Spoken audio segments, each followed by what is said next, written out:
Experimental Protocol for Cell-Free Protein Synthesis Kit. Say goodbye to the long fermentation period.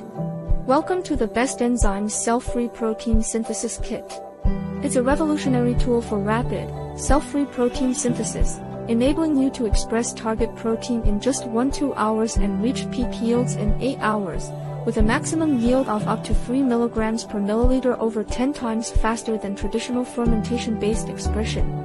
Step 1: Template Preparation. The template DNA must contain a T7 promoter, ribosome binding site, target gene, and a T7 terminator. It is also compatible with PET series plasmids such as PET9A and PET23A, which contain the T7 promoter but no lactose operon lac. For convenience, the PGL1SF GFP positive control plasmid included in this kit can be used as a cloning vector. Obtain the plasmid map by scanning the QR code on the outer packaging.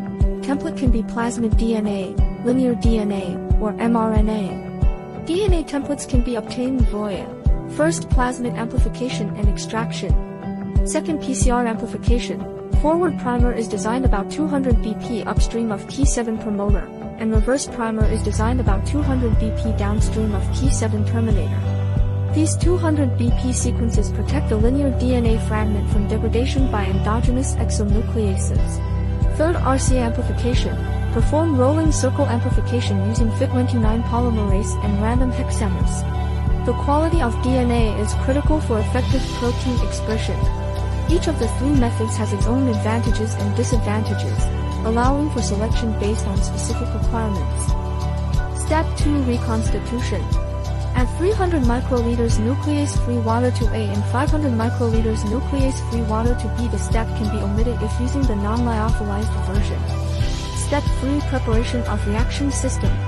Mix components in a pre-chilled centrifuge tube, 30 microliters of solution B, 15 microliters of solution A, with DNA template at a final concentration of 5 to 10 micrograms per milliliter, and nuclease-free water to total reaction volume of 50 microliters. Note: perform all operations on ice and use sterile consumables to avoid nuclease contamination. Step 4: Incubation. Incubate in a constant temperature shaker at 25 to 30 degrees Celsius with shaking at 200 revolutions per minute. The peak yield will be reached in 8 hours. Step 5: Result. Positive control shows green fluorescence. In addition, we have conducted a 20 ml scaled-up system, and protein expression can be obtained with simple operations. Best Enzymes offers free cell-free protein synthesis kits, suitable for different types of protein. Each product is available in either solution or lyophilized version. Now, you have mastered the core skills of cell-free protein synthesis. Start your high-efficiency expression journey immediately.